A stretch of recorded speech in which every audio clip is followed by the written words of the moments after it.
What's up, boys? It's your boy Jay, the Sports Kick CEO. I am back. Jimmy is unfortunately under the weather today, so we're going to hold it down with me and the help from my boys in the chat.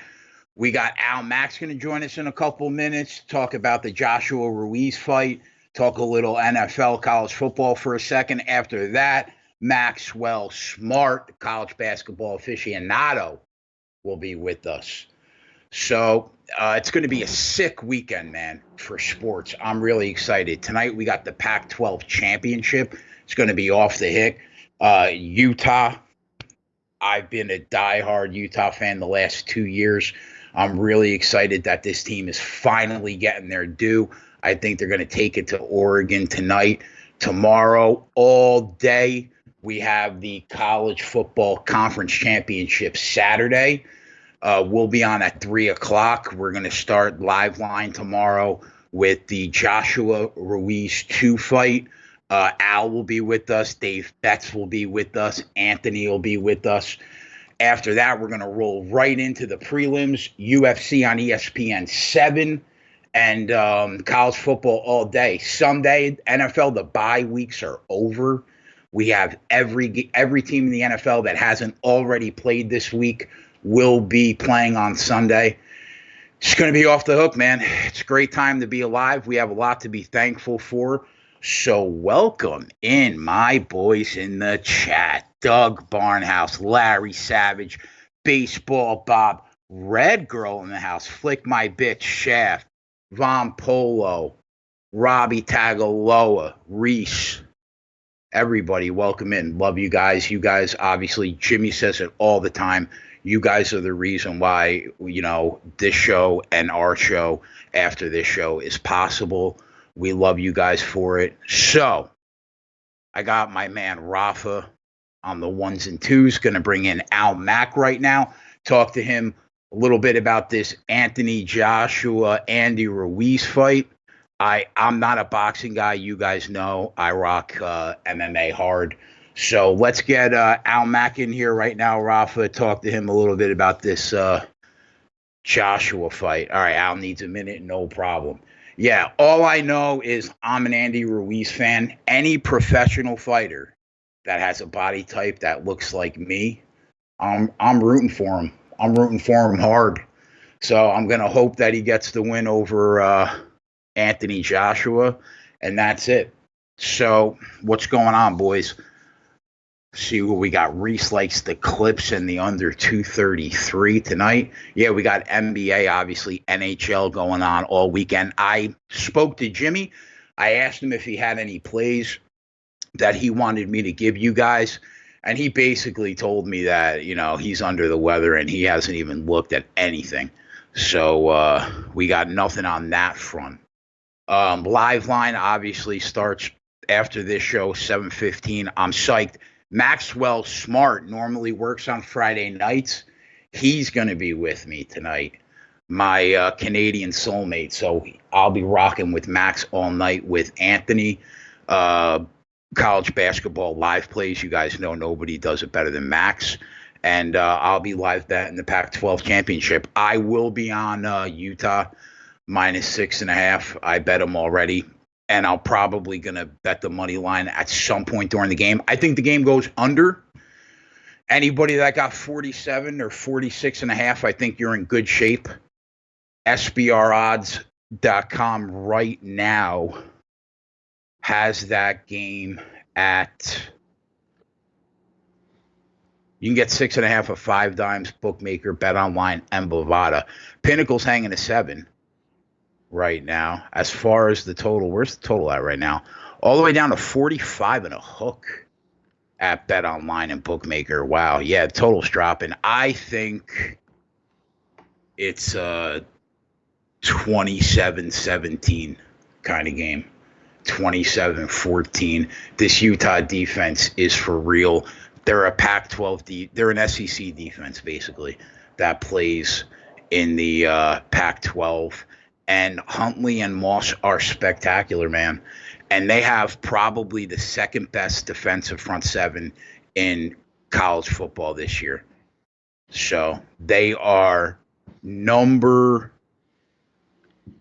one rushing defense in FBS, number 14 pass defense in FBS, number 3 in total defense and scoring defense.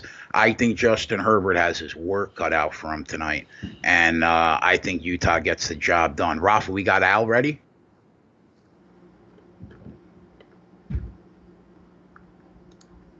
Al, you with us, baby? Yeah, what's going on? There he is. What's going on, Al Mac? Hit me with this Joshua Ruiz fight we got going on this week. All I know is I know Ruiz got it done in the 7th round in the first fight. He shocks the world. Does he get the job done again? All these ESPN analysts are calling for a Joshua knockout. So what do you think? Yeah, I don't see that happening. Just before we get started, though, I just want to say quickly, Jimmy the Bag, I know it's been a tough week for him. I just want to say get well soon. We're thinking of you. This show has brought so many people together. We were just talking about it, me and you. Look how far this whole thing has come. And I personally wouldn't be here if it wasn't for Jimmy. So I just want to give him a shout out. Want to wish him well. Now, on to the big business at hand here. Joshua Ruiz Jr., the rematch, the unified heavyweight championship of the world. There was a lot of talk about Joshua's state of mind, possibly going into the fight. There was a lot of rumors that maybe he got dropped in sparring. He was experiencing panic attacks, and I think what happened was he got dropped in the sparring and had the concussion symptoms. But Matchroom Eddie Hearn put so much pressure on him, and his camp put so much pressure on him to stay healthy, and they didn't want to cancel this fight. So I think that he just went into the fight a little bit off. And either way, after all the excuses, Joshua at the end of the day, he gets caught by a huge left hand by a very big guy.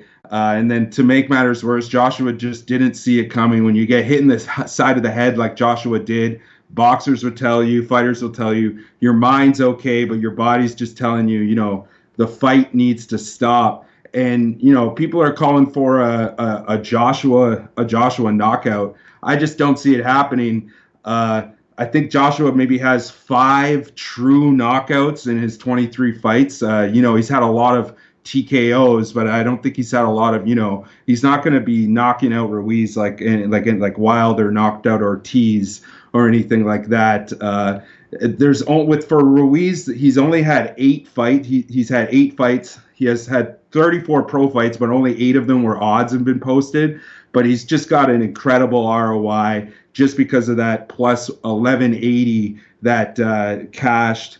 In the first fight, Joshua had Ruiz hurt in that 3rd round. He tried to go in for the kill, and that's what happened is he got into Ruiz's range, and that's what changed the fight. From that moment on, Ruiz invited Joshua into his wheelhouse. He's the shorter, smaller, more stocky guy, and look, he's fought his whole career as being the shorter, chubbier guy. So he got into his range when Joshua entered to try to end the fight.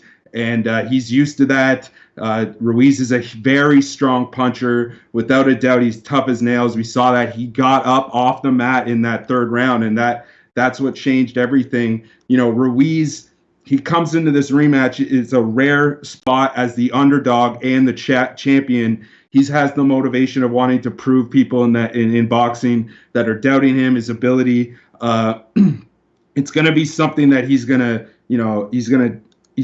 he has to be better than he was when he fought Joshua the first time. I know people are saying he just weighed in today. He's 11 pounds heavier than he was in the first fight. He's the heaviest that he's ever fought. I think what he's doing, he's just putting on pounds because he wants to end this fight the same way that he ended in the 7th. The thing about Joshua is Joshua puts his arms up like this every time he gets punched. And when you do that, you leave yourself open to get hit down low. And then when you get hit down low, you leave yourself open to get that high hit right here. And Joshua has had to have learned to stop fighting like this. That's basically what it comes down to. If he tightens up every time he takes a punch, he goes into that high guard. I think this fight is over. Joshua needs to use his range properly in this fight, and if he does, he might win. But more than likely, I think Ruiz is gonna knock him out or just end this fight within the distance. I think Ruiz has a chance to end this fight and to end it quick. Both fighters are going to try, when you have a fight, you have a feeling out process between two guys, but this is a rematch between guys. They've studied this fight for a long time. I think this fight ends quick. In my opinion, the under 7.5, I think -120. I think that has a ton of value. You could go probably under 6.5. My favorite bet of this is that the fight will end between round 4 and 6 at +275. But I'm going a half unit on Ruiz by KO, a half unit on Ruiz inside the distance, and I'm going to put 3 units on Ruiz +175 to win the fight. I think he gets it done. So you were with me on Liveline for the Deontay Wilder fight, and I threw like 5 dimes on that fight because you absolutely loved Wilder in that fight. So this is not the type of fight where like you're laying something heavy here. Do you think that there's volatility? Like if Joshua's mind is right, Ruiz could be in for a tough day. So it seems like the bets that you like the most involve total rounds, not a side. Yeah, like I'm bigger on the total because I think these guys are just going to engage quickly, and it's going to be Joshua's going to want to redeem himself, and the only way he's going to be able to truly redeem himself is by finishing Ruiz. I don't think this fight goes the distance. If you were going to lay a big, a J bet, as you would call it, on anything in this fight, it would be that it won't go the distance. I think that's like -275 or something like that. So I think that it's more than likely that Anthony Joshua hasn't learned from his mistakes. Andy Ruiz Jr. has fought since he was 5 years old. Joshua started fighting when he was 19. Ruiz has 13 more years of ring time than Joshua. I don't think that Joshua could have learned what he needed to learn in 6 months. And this guy's a heavy puncher, and if he catches Joshua the way that he did in the first fight, I think it's over. But there is, I would say, probably about a 25% chance that, Joshua is the fighter that people think he is. He has learned, and he might be able to finish this quickly. But more than likely, in my opinion, I think Ruiz gets this done. All right. Well, anybody that wants to read a real in-depth look about this fight, Al wrote an article for SBR that is long and in-depth. So check that out. It'll be on Al's Twitter account. Changing gears, talk about college football for 1 minute before we go to the NFL. Do you agree with me? Utah's the side here tonight in the Pac-12 championship? Yeah, for sure. Utah, they lost last year to Washington, I think, in the Pac-12 championship. I think both their star position players are out of the lineup. Huntley and the running back was out. Huntley, 12 starts, 75.5% passing percentage, 16-2 touchdown to pass ratio. I just think that, like you said, their defense. Right. Yeah. Third fewest points per game, 11.3. I have Utah rated 2.5 points better than Oregon on a neutral field, which, this will be the case in Santa Clara tonight. The line opened as Utah -5, since moved to 6.5. Personally, I don't want to touch the spread, but what I really do like is the halftime full-time prop. You can get that for Utah to win the first half and the full game at -115 at Bet365. And then I got a parlay. I like Utah with LSU. I think LSU gets it done in the SEC championship game. So yeah, and then my other two looks in college. I just like, it's hard to bet spreads in these championship games. So I'm going with the parlays. I've gone 13-2 with my parlays plus like 10.3 units. So my other parlay is Oklahoma winning the Big 12 and Memphis. I think Memphis is at -322 on the money line. I would be shocked if they lose this game. With the AAC, the one seed gets to host. So I like Memphis and Oklahoma both to get it done as well. Yeah, it's rare where Memphis and Cincinnati are playing in back-to-back weeks. I agree, man. I think, the Pac-12 has been the little brother of the Power Five forever, but I really do think that there was one team this year in the Pac-12 that just didn't play like a Pac-12 team plays all year, and I think it's Utah. I think Huntley and Moss are spectacular. I think Oregon is going to have a really hard time against that defensive front seven. They haven't seen anything near this team since week 1, since they played Auburn, and I think that I think they're in for it. I agree with you on. I think that LSU line is a joke. I think LSU is going to smash Georgia bad. All right, so we got like 3 minutes. Transfer over to the NFL. What are you looking at NFL this weekend? Hit me with something. Yeah, so I'll just go really quickly. Tampa Bay, 9-3 to the over so far this season. They play Indy this weekend. It's a total of 47. I think this game goes way over. So give me that over 47 at -110. Then you got the Bills. So Bills 9-3 to the under so far this season. They take on the Ravens. They're 6-point dogs. I think that's off. I don't think there's 44 points scored in this game either. I like the Bills game under 44 at -110. Beyond that, you look at this Bills team, 8-3-1 ATS so far this season. This is the biggest game that they've played in years. The Bills, if they pull off a win here, and the Pats lose to the Chiefs, the Bills grab that division lead in the AFC East. I'm not saying that the Bills can win this game because the Ravens are juggernauts, but especially when you're getting 6 points at home, I think the Ravens are good. But when you compare these two teams defensively, Buffalo gives up about 15.5 points per game, just over 300 yards per game, the third least yards per game in the league, only behind the Pats and the Niners. Compare that to the Ravens, 18.3 points per game, 323.4 yards allowed. I just don't see this being an easy game for the Ravens. I can see this being like 17-14. Do I think the Bills win this game? I have a small percentage of me that thinks that they do, but I just want to take the safe route here. Give me the Bills +6. And then look, you're getting the Bills on the teaser line at +12 at home in one of the biggest games they played since that playoff game against Jacksonville a few years ago. I think the Bills +12 is a great teaser anchor. I wouldn't even hesitate to bet that by itself, even at -225. I would be absolutely, shocked if the Ravens blow the Bills out here. A blowout for the Ravens, a successful win for the Ravens would be like 14-3, in my opinion. So I think you got to go with the Bills on the spread and with that teaser.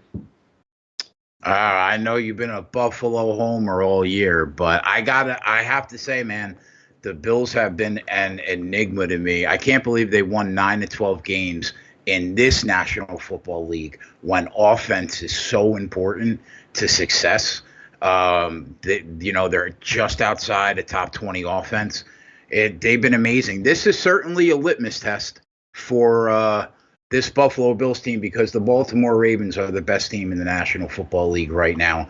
I don't care what anybody says. So, all right, there you go, boys. Almac, before you go, let people know where they can find you on Twitter, my friend.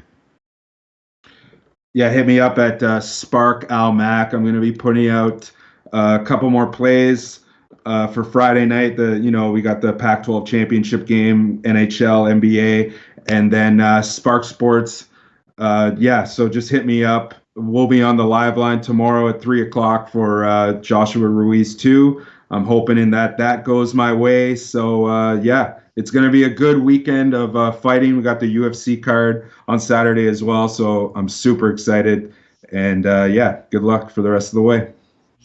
Yeah, I'll be tailing you in boxing, and I will see you tomorrow, buddy. Thank you very much. Yeah, talk to you tomorrow. There he is, Al Mack. All right, we're going to bring Max in here right now for a little hardwood. Rafa, we got Max going?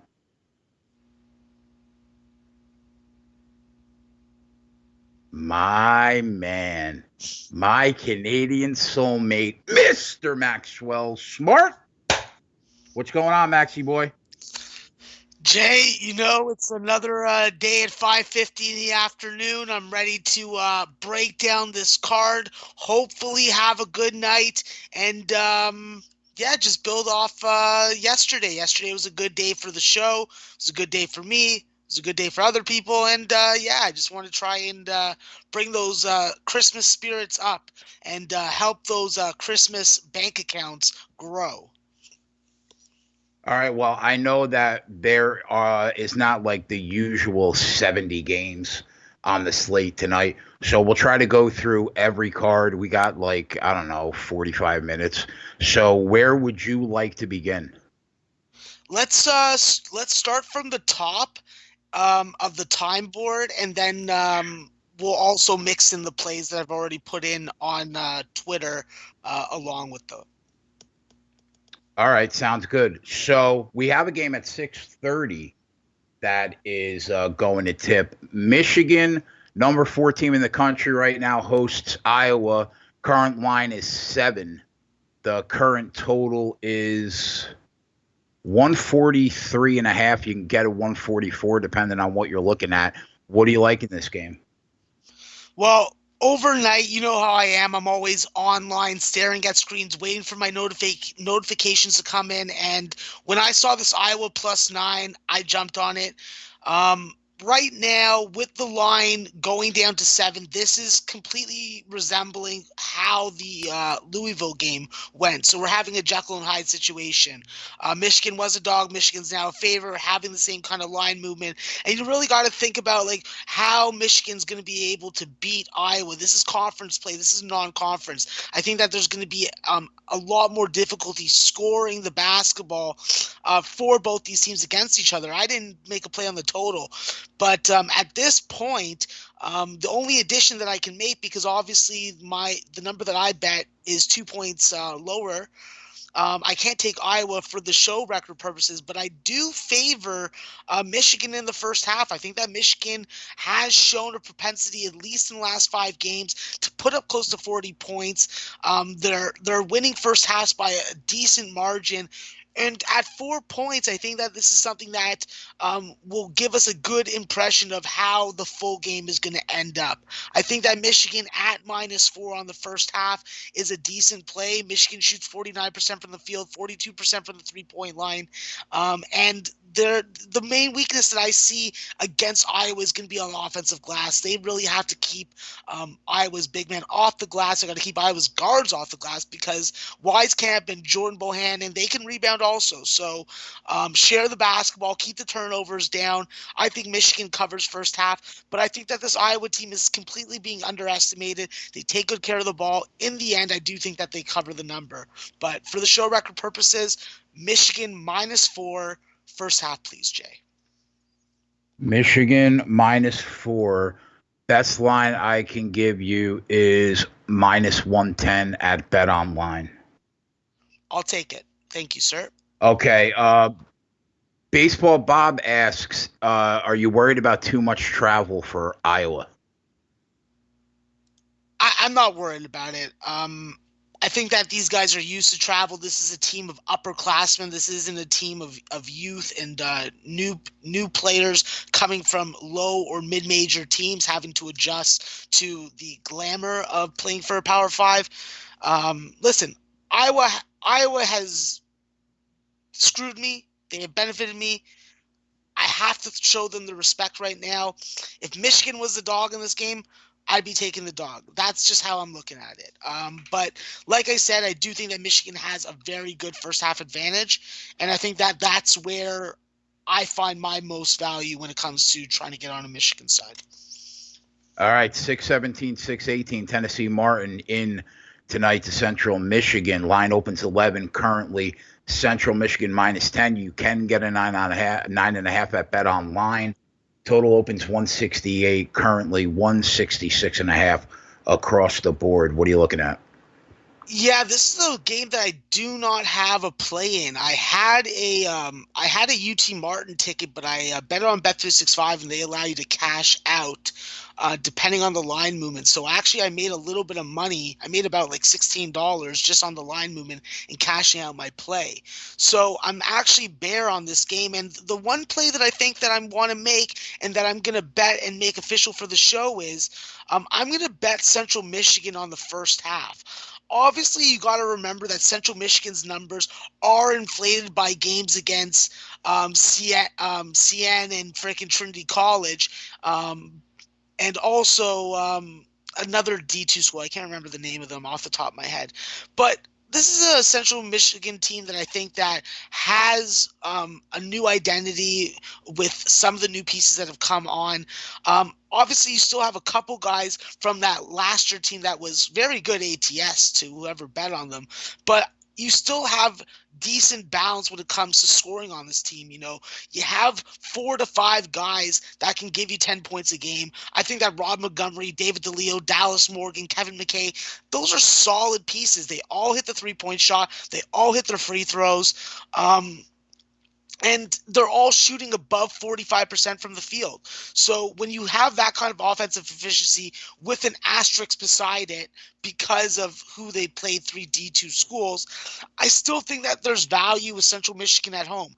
I think that there's a lot of backdoor cover ability in this game for UT Martin. UT Martin with Quentin Dove has been very stringy and very grinded out when it comes to going on scoring droughts and then going on runs getting back in games. But if I'm going to be making a play, which is the one that I'm favoring, I'm going to be looking at Central Michigan on the first half. I have them close to a 10-point advantage. So if I can get anything better than anything less than 6, I'll make it official for the show right now.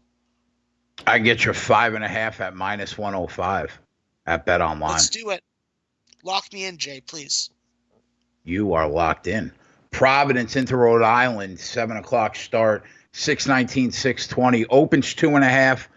-2.5 Rhode Island has since moved 4.5 points. Now Rhode Island a +2-point dog. The total opens 142.5. 142 across the board, except Pinnacle has a 141. I heard you talking about this show this morning on the radio, I think. What do you like?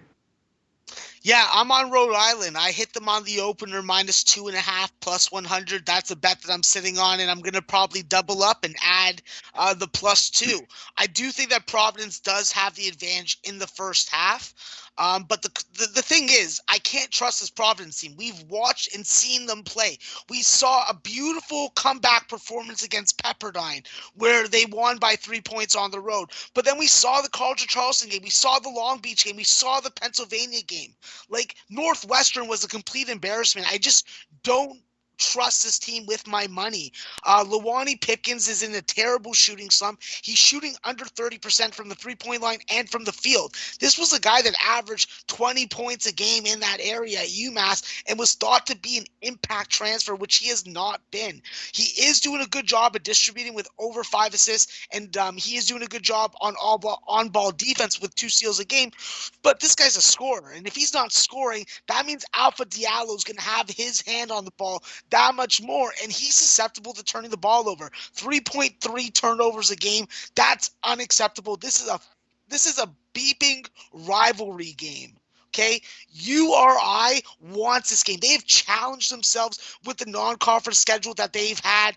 I think that Jeff Dowtin and Fast Russell are coming out gunning tonight. And don't even get me started about Cyril Langevin. The only issue with URI for me is, and where I can understand why this line has moved the way it has, is there's a depth issue.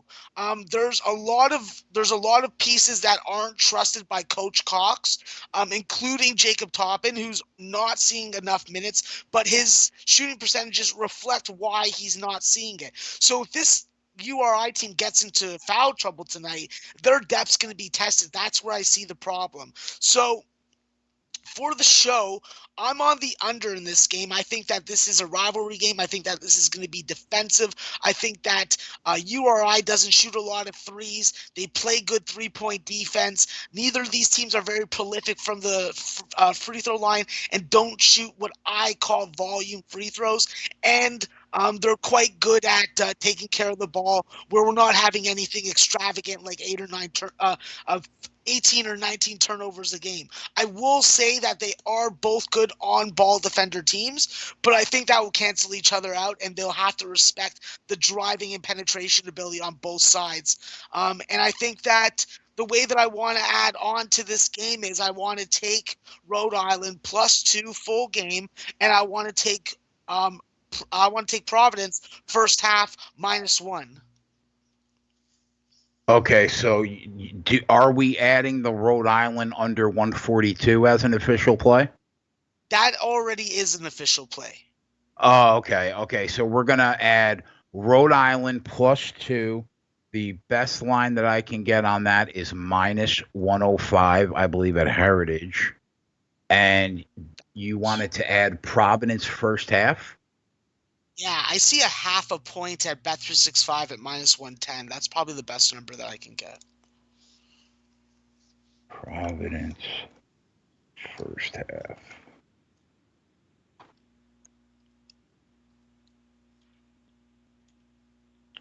Yeah, Providence. Yeah, you're right, Max. That's what I see too. Okay, Providence -0.5 point. All right, and that was what was that? -115, you said? No, -110. All right, Big Ragu coming in with the daily reminder. Don't forget to catch Saturday morning closing line, 11 a.m. sharp. College football, Ragu and Big Boss holding it down. Sunday at noon with Donnie. I'll be on. All right, Maxwell Smart. Next game on the docket, number 10 Duke into Virginia Tech. That line opens at Virginia Tech +6. It is now as high as +7.5 at Pinnacle. The total opens 140.5. That's all the way up to 143 and a hook. So what do we think about this? These Dukies were impressive, Max, when they went to Michigan State, boy. They ran them out of the gym. Yeah, they were goddamn impressive. And you know what, Jay? I've already tweeted the over on this game. I'm not gonna dig too deep into it. Listen, we know that Virginia Tech is gonna want to be able to play at the pace that Duke wants to. Duke's going to decide the tempo. I think that they're going to want to run up and down on these guys. I think that Virginia Tech has the shooters. We've seen the efficiency. We've seen the games. We've seen the upsets by Virginia Tech. Listen, this is the perfect letdown spot. This is a perfect I'm not taking this game completely seriously. And we know that the Hokies are going to have a good home crowd ready to go. It's Duke coming in. This is conference basketball. I'm not taking Duke. I'm not taking Duke on the spread full game, straight up. It's Virginia Tech or pass for me. I don't feel strong enough to make it an official show record pick, but boys, I'm plugging my nose. I'm freaking opening a window and I'm taking Virginia Tech Hokies, just not for show record purposes. So roast me if you got to, but I think that the Hokies step up tonight and backdoor cover this game. I like it. Ballsy. I like it. That's what you do, Maxwell Smart. Bryant University hosts Columbia, 145-146. Opens at a pick. Now up to Bryant as high as -3, -115 at Bovada. Total opens 143. Is now as high as 145.5. at Pinnacle. Anything we're adding on in this game? Yeah, well, we're on the over in this game. This was another tweeted pick, so follow me at Maxwell Smart 420 on Twitter. You see all the plays that I'm on before I come on the show. This is a revenge game for Columbia against Bryant. Bryant playing with revenge. They were an 11-point dog, got destroyed. Mike Smith went off. I believe he had close to 40 points. No, that wasn't him. It was Gabe Stefani that had 26 and Quentin Adelish that had 20. Well, Gabe Stefani's injured tonight, so he won't be in the fold. Sebastian Towns, don't know what the hell's going on with him with his injury and minute restriction. But this is a game where you have to just go against the line movement. I'm not going to make an official play for the show, but I'm looking towards Columbia plus 3.5 if I can get them. But I do think that this is really a coin flip type of game. Bryant has definitely shown a propensity to play some really good defense. They have a hell of a lot of guards. Patrick Harding in the front court definitely stepped up in the absence of Sebastian Towns. Brings you a little bit of better size. He's doing a solid job on the glass. It's really going to come down to Adam Grant. If Adam Grant comes to ball tonight, Mike Smith has to be able to duel him. That's pretty much the offense for that team. And the way I'm looking at it is you got to take the dog in this spot, fade the line movement. This game should have been pick 'em, and that's about it. So I'm on the over. Hopefully it cashes. All right, sounds good. 6:23, 6:24. South Florida hosts Dartmouth. Line opens at 8. It's as high as 9 at Pinnacle. Total opens 118.5. And 3.5 point line move now as high as 122, basically across the board, with the exception of Bet Online. What are we looking at in this game?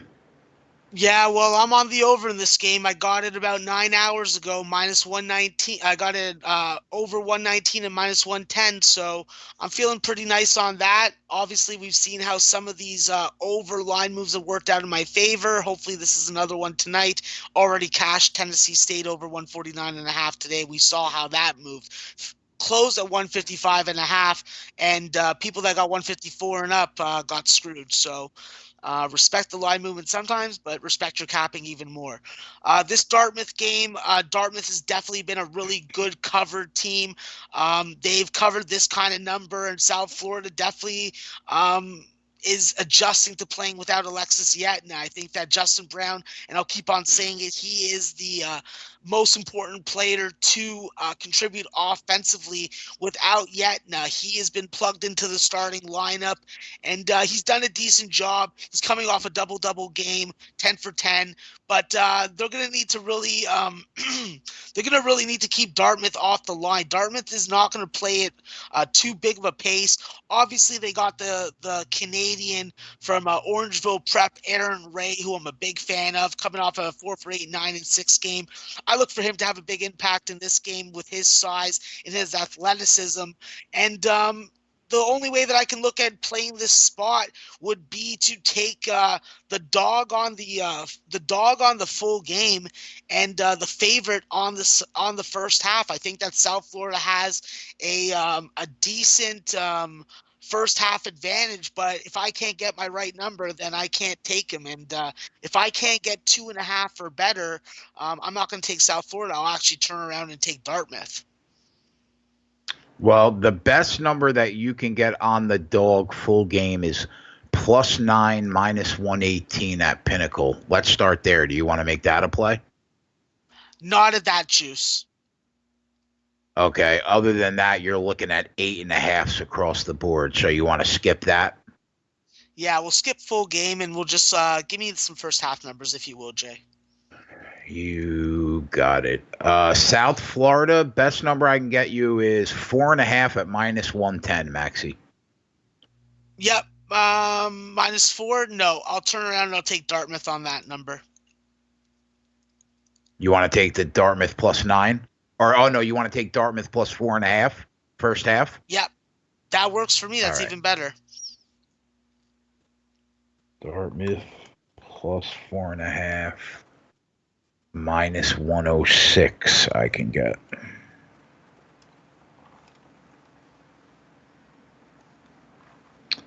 All right, I like it, man. I like it. All right, moving on. Rotation number 147, 148. Alabama hosts Stephen F. Austin. Obviously, Stephen F. Austin shocks the world. They beat Duke. I was literally talking to you while that happened. Your reaction was priceless. The line opens 11, and Stephen F. Austin's getting respect now down to plus 8.5. You can get a plus 9 still out there at Bookmaker.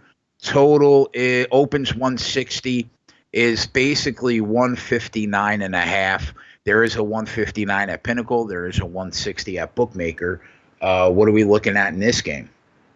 Well, I'm holding a Stephen F. Austin ticket. This is a team that has literally forced 25 turnovers over the last 5 games. Each game, that's what they're averaging. I think that's fantastic. I think that this is a revenge game against Alabama. Alabama beat them by 10 last year, but different offensive pieces for Stephen F. Austin. I think that with John Como, the point guard, coming back, and obviously with Kevon Harris, I think that you have 2 pieces that could definitely step up and play against this Alabama team. But this Alabama team, they've challenged themselves. They've played some tough games and some tough opponents. Obviously, they have a weakness in the front court, but Javion Davis and Herb Jones, they could be getting pushed around tonight. I think that in this spot, you have to trust the Stephen F. Austin team. I can't.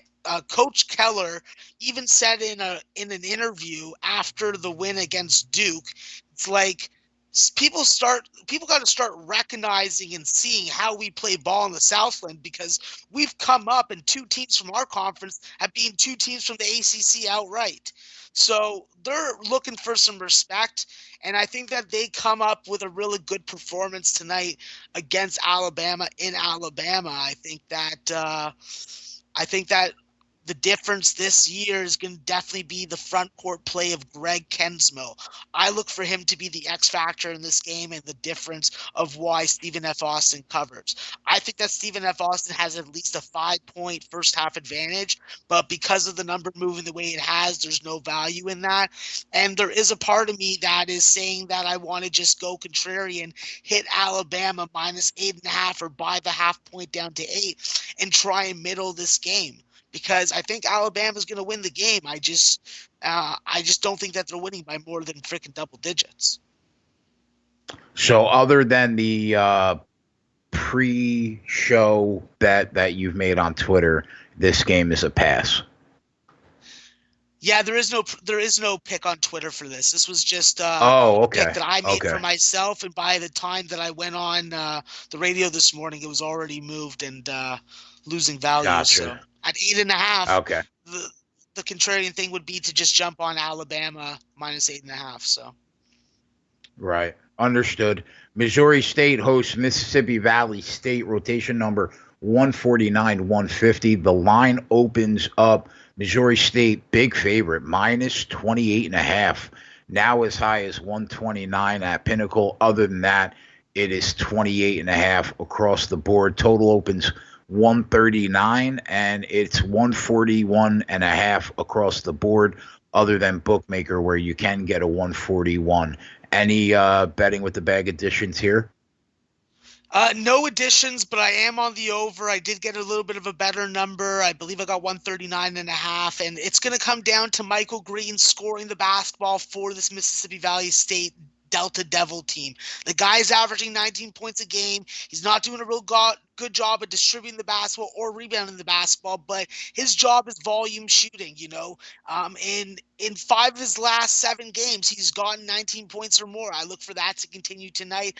Missouri State definitely will be enticed to try and score the basketball and put on a nice show for the home crowd. I worry about what kind of home environment that they have and whether it's an advantage or not to them. This is a big number. This is backdoor coverability all over it. I think that the safest play was the over. I know that a lot of people are on the under and are fading Mississippi Valley State as an over team, but I do think at this number, compared to a number in the 150s or 160s, we still have a little bit of wiggle room. And based on my created line, it was a play that I made instantly on the overnight line. All right. Rotation number 627, 628. Man, this team has looked impressive. Number one team in the nation. Louisville hosts Pittsburgh. This line opens 14.5. Pittsburgh getting some respect. That line has dropped. You can get a 12 at BetOnline, Bovada, and Heritage. The total opens 124.5 and has skyrocketed. Now 129.5. You can get a 130 at BetOnline. Anything that we're adding on this game? Oh, we're going to add, but first off, I got to let you know that I'm on the over, and guess what, Jay? I got the 124.5, but it opened at, I believe, What's your name, bro? I think it opened at 119. Of course you did. Well, that's what I said. That's why I stay up, and that's why I'm going to have bags under my eyes in a couple weeks, because I sit here and I stare at the screen, and my ass gets sore. But Pittsburgh, yeah, listen, this is a number that was just a little too low for my liking, and I can understand why it's climbed up. Obviously, with the amount of tickets and the amount of money that's come on the over, that's fueling this freaking move also. And the contrarian in me says, oh, why don't you get greedy and freaking try and middle this shit? I'm going to stay put on the 124.5. I think that this game is going to be a real interesting one. I think that Louisville is going to smash Pittsburgh. Why not? They smash Michigan. They're not going to have a letdown spot. This is a team that is aware of what the number one ranking means beside its name. It's like, don't take teams lightly because they'll beat you and you'll lose that number one.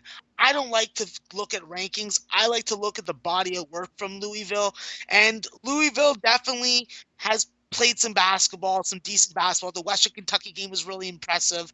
And I think that tonight, and also the Miami game, how they were able to really like turn up the offense and shut down Vlasovic or whatever the hell that guy's name is on Miami. But in this game, my simple addition is Louisville first half. What can I get on them, Jay? I have them as good as like -6 or -7 on the first half. Can I get a number around that? Best number I can get you, Max, is 6.5 -105 at Bovada. All right, so let me put it like this: Louisville scores around 37 to 39 points in the first half. They don't allow more than usually 25. This is a team where I think that they're going to be able to really shut down Pittsburgh on the perimeter. They're going to be able to lock down the three-point line, and they're going to get to the free throw line. So Louisville's done a good job of starting strong and starting early. I think that they do so against Pitt. And I think that this game more resembles the West Virginia game. So give me Louisville first half -6.5, and let's ride that over that I've already bet. All right, you're locked and loaded. 629, 630. Idaho State into play Pepperdine. Line opens Pepperdine -14. You can now get a 12 at Bookmaker. The total opened at 147.5 and is now 148 or 148.5, depending on what you're looking at. What do you like in this game, if anything? Yeah, in this Idaho State game, the only way that I'm looking is Idaho State first half. I think that they have at least a 6 to 7 point advantage. They've shown in their games, aside from 1 or 2 this year, that they've been able to really play and come to play in the first half. I think Pepperdine coming off that emotional, high-strung game against Providence, I think that they may be susceptible to maybe a slow start. Maybe we can backdoor cover this first half. I'm looking that way. I think that this Pepperdine team has a turnover problem. Colby Ross is still turning the ball over just as much as he was last year. The numbers moved in favor of Idaho State, so I do think that I am losing a bit of value. Andre Ball not being in the lineup for Pepperdine takes away some of their depth, some of their length, and some of their good perimeter defense. I think that puts a lot more pressure on guys like frickin' Skylar Chavez, and really he's just a three-point shooter in my opinion. I think that Tonight we're going to see Idaho State just really grind out this first half. They got what's his name? Sorry, I'm having Chief or Cheermaker. I can't remember his first name, but like he's a good lengthy guy. He's athletic. He can get to the bucket. He can get on the glass. He can pick a pocket, get out in transition. I think that if he is definitely on point tonight and playing well and not getting into foul trouble early, I think that that's a spot that there's going to be value for us. And as far as the total, I do like the total still at 148, even though it's gone up from 146. But yeah, let me decide on what I want to make official. Well, I know you were thinking about the first half. The best number I can get you there, it's juice though. Pinnacle's got a plus 7.5 at minus 125, which is crazy. Other than that, you can get plus 7, minus 110 across the board. Minus 7. Plus 7. No. Plus 7. All right. No, I'll pass on the first half and just give me the over, please, if it's still at 148. Yeah, 148 minus 115. That's the best? That's the best, yeah. Other than that, you're looking at 148.5 minus 105. Yeah, no, I'll stick with the 148. All right. All right, man, we got only a few games left to go. Next up, rotation number 631, 632. TCU hosts USC. Line opens at 4.5 and is 4 across the board. The total opens up at 136 and is, depending on what you're looking for, 136.5 or 136. So what are we thinking in this game? Yeah, I'm on the under 136 already. This is a game where I think that USC definitely is going to have to slow the pace, use their size in the front court, and really keep TCU off balance. This is a team that shoots 44% from the field, but doesn't do a good job of getting to the line or making free throws. That's where I think that USC has the advantage. Obviously, with Rakovic and I can't pronounce the freshman's name, so I'm not going to try, but we know who I'm talking about. Those are solid pieces. They have good pieces in the backcourt also.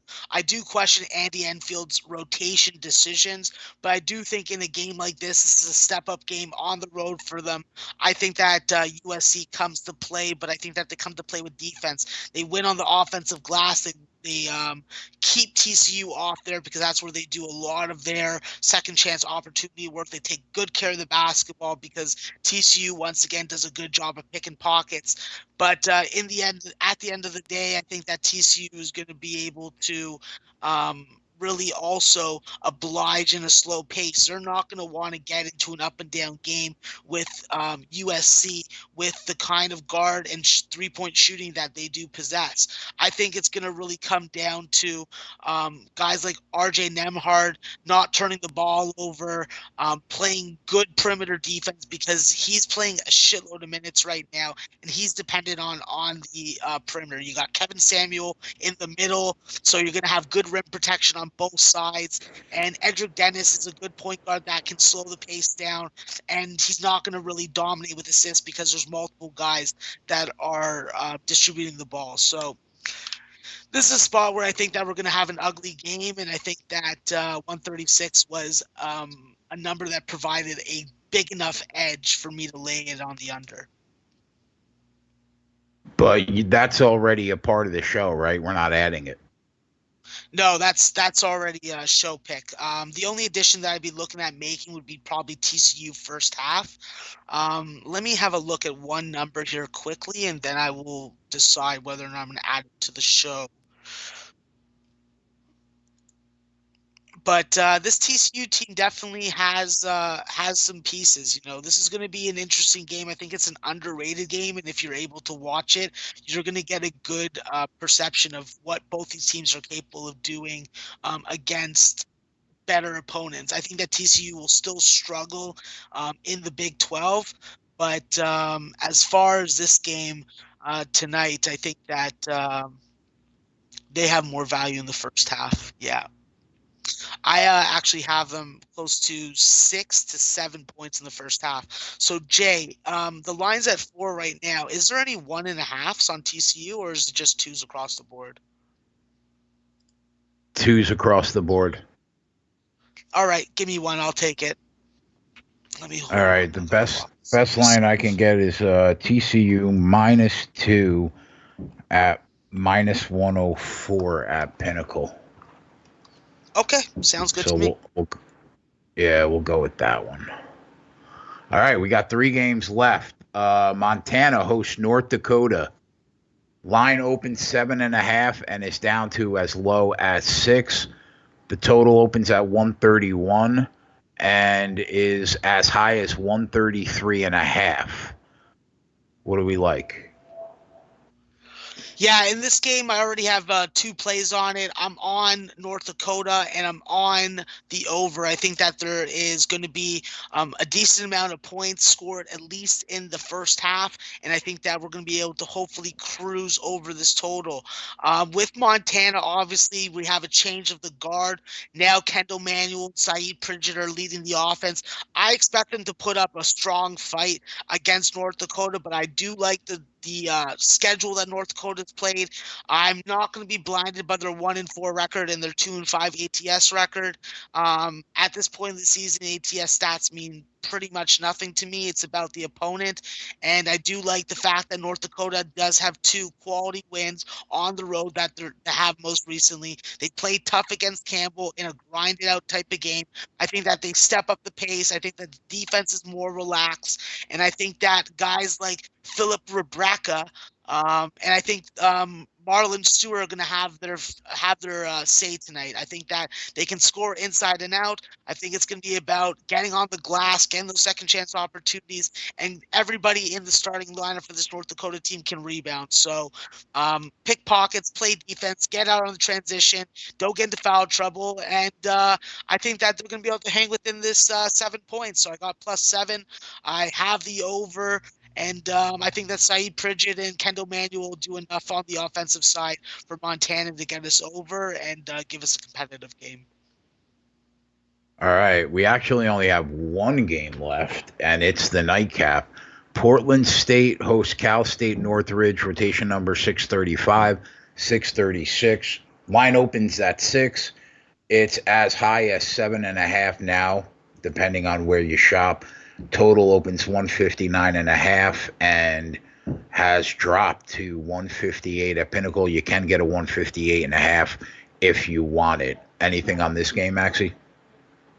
This is a game that obviously I'm a little torn and drawn to because Lamine Diane plays for this Cal State Northridge team. He's not expected back till the end of December when he is eligible because of his poor academics. I think we've really seen this Cal Sun team reward the people that have had faith in their ability to cover these numbers. And when I look at this Cal Sun team, I see Terrell Gomez, I see Rodney, I see Darius Brown. Obviously, we're still missing Rodney Henderson, but this is a team that is definitely adapting to their personnel changes, and we've seen it within the results. They had 2 decent games, a semi-close game against Colgate where both teams shot terribly and was a backdoor cover. Then that game against Green Bay where they almost beat them. It was a nice back and forth game, and then we've seen them actually win outright against Fresno State and Portland. I think tonight they're just being underestimated again, and I think that this line movement is incorrect in my opinion. I could be eating crow at the end of the night on this play, and you'll definitely hear about it on the live line. But this is a Portland State team that just played a really tough game against Oregon State. I really like Holland Woods and Matt Hauser for this team, and Alonzo freaking Walker, my fellow Canadian. But in this game, I just think that they're shouldn't be this big of a favorite. Simple as that. Like, they had a good game against Oregon State. They played good against UCSB, but their only 2 wins against Grambling and San Jose State. They got beat by Portland in a rivalry game on their home floor. They couldn't travel to the island and win. This is a game where I think Cal Sun is continuously being underestimated. I'm going to continue to ride the wave, and I'm going to take Cal Sun. What number can I get on the full game, please, Jay? Because I have no faith in betting the first half, so. I can get you plus 7.5, minus 105 at Heritage. Yeah, I'll take that. I think that this is a Cal Sun has a good opportunity to backdoor cover if they can stay within striking distance in the first half. All right, there you go. So Max's plays before we get to the play of the day that we have added here: Michigan first half -4, minus 110. Central Michigan first half -5.5, minus 105.